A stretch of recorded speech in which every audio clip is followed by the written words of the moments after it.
नमस्कार विद्यार्थी मित्रांनो, Mpsc IQ मध्ये तुमचं पुन्हा एकदा स्वागत आहे. मित्रांनो, आजच्या व्हिडिओमध्ये आपण प्राचीन भारताविषयी मुख्य असे 2 टॉपिक आणले, त्याच्यावर प्रश्नसंच पाहणार आहोत. बघा, प्राचीन भारतावर व्हिडिओ बनवायचं एकच कारण की प्राचीन भारतावर आपण बरेच सिलेबस कंप्लीट केलेलं आहे. बघा, त्याच्यातले 2 महत्त्वपूर्ण टॉपिक राहिले, त्याच्यावर शक्यता आहे यावर्षी विचारण्याची शक्यता, यावर क्वेश्चन विचारू शकतात. त्यानुसार आपण काय केलं, ते 2 टॉपिक या व्हिडिओमध्ये समाविष्ट केलेले आहेत. तर आपण तुम्ही जर पाहिले असेल आपल्या प्लेलिस्टमध्ये तर तुम्हाला सिंधू संस्कृतीवर सापडतील आपले व्हिडिओ. नंतर वैदिक 16 महाजनपदावर सुद्धा आपण व्हिडिओ बनवलेला आहे.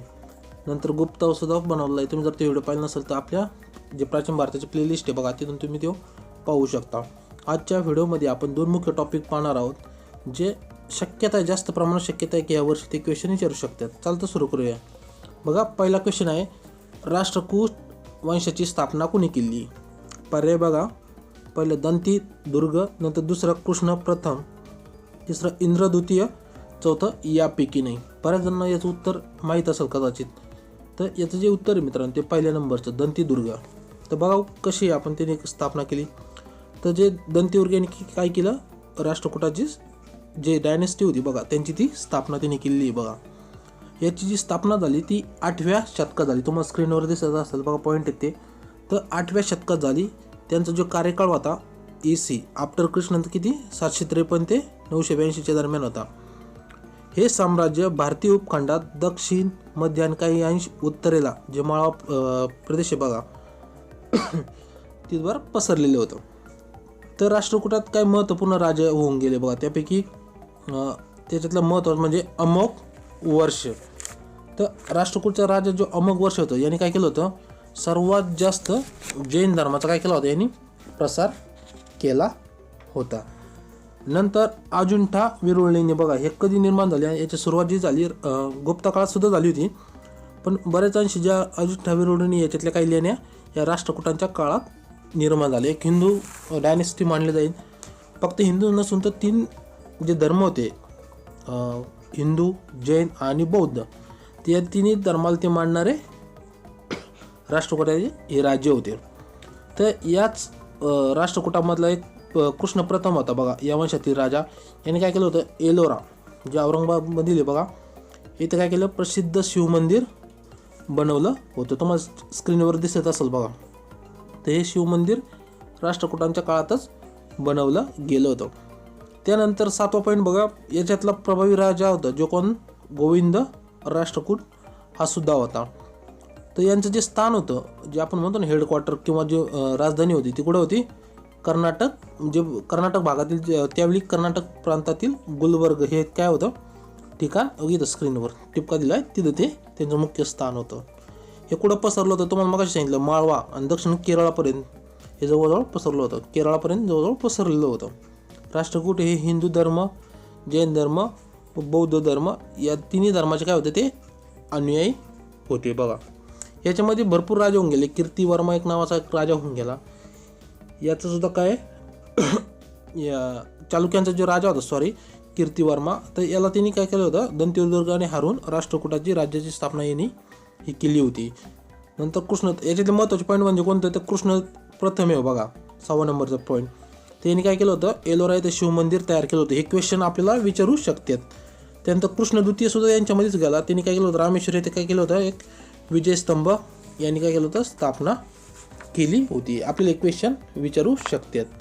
त्यानंतर काही राजे असे होते, तर राष्ट्रकूटा राजाबद्दल एक महत्त्वाचं सांगायचं झालं की हे राजे जास्त युद्ध करीत नसत, पण यांचा जास्तीत जास्त जे वास्तू आहे बघा, ती निर्माण करणे किंवा साहित्य निर्माण करणे याच्यावर जास्त फोकस होता. आणि याच्यातलं एक महत्त्वाचा पॉईंट सांगायचा राहून गेला, यांची जी प्रमुख भाषा होती बघा, ही 8व्या नंबरचा पॉईंट.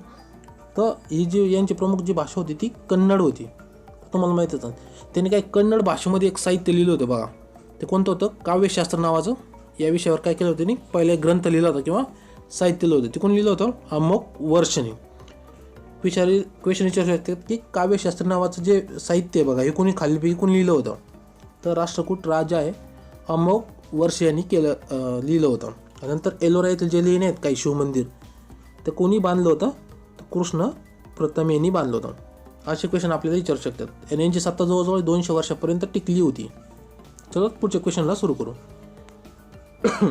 दुसरा क्वेश्चन बघा, 10 किंवा 10 राजांचे युद्ध कोणत्या नदीकाठी झाले होते? हे सर्वांना माहीत असेल. आधुनिक नाव तुम्हाला माहिती आहे. तर आधुनिक जे नाव आहे त्याचं पर्याय बघा, पहिलं परशुनी, दुसरं विस्तवा, तिसरं गंगा, चौथं आहे सिंधू. याचं उत्तर तुम्हाला सर्वांना माहिती ते म्हणजे रावी. पण त्याला जे प्राचीन नाव आहे रावीला ते काय तुम्हाला माहीत कदाचित नसेल. तर नाव आहे त्याचं परुशिनी. तर परुशिनी या नदीकाठी आपण म्हणतो बॅटल ऑफ 10 किंग्स हे युद्ध त्यावेळी झालं होतं. दशराज युद्ध म्हणते त्याला. तर हे युद्ध त्यावेळी झालं होतं. हे युद्ध कोणामध्ये झालं होतं? तर राजा सुदास आणि त्याच्या विरुद्ध जे 10 आर्य टोळ्या होत्या, टोळ्या म्हणण्यापेक्षा इतर जे 10 राजे होते यांच्यामध्ये ते युद्ध झाले होते. याच्यामध्ये ज्याचा विजय झाला होता कोण? राजा सुदासचा विजय झाला होता. त्याचे गुरु होते वशिष्ठी. आणि जे हरले होते 10 किंग्स, तर त्यांचे जे लीडर होते किंवा त्यांचे जे गुरु हे होते तर विश्वामित्र होते. ॲक्च्युली विश्वामित्र हे शंकराचे मोठे भक्त होते, तरीसुद्धा ते युद्धामध्ये हारले होते. हे महत्त्वाचं आहे बघा. परुष्णिती नदी काठी तुम्हाला लोकेशन वगैरे दाखवणार मी. तर हे जे युद्ध झालं होतं बॅटल ऑफ 10 किंग्स हे कोणत्या नदीकाठी झालं होतं? रावी नदीकाठी. त्याला प्राचीन नाव आहे परुषिनी.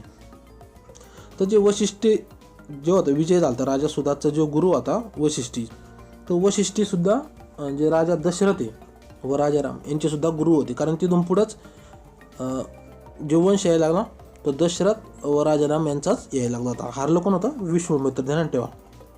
तर बघा आपल्या परीक्षेत दुसरे काही महत्त्वाचे क्वेश्चन आहेत की कोण विजयी झाला. हा क्वेश्चन परीक्षेने विचारले सुद्धा. आपलं राजा सुदास हा झालता, गुरु कोण होता? वशिष्ठी होता.